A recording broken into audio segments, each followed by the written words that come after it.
Today we will learn how to make a migration in Laravel. First of all, you should go your terminal, open one terminal, then you should try make a table name. Okay, migration PHP artisan make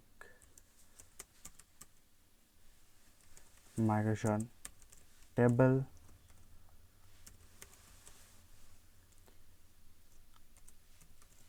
table. Okay,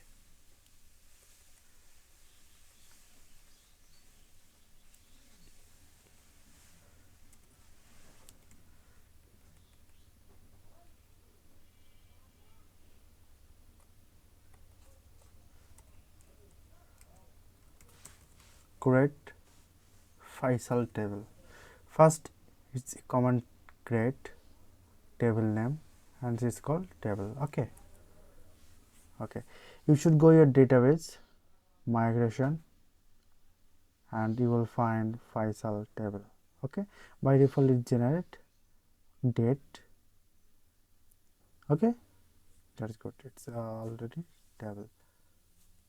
Okay, fine, thank you so much, see you soon next video.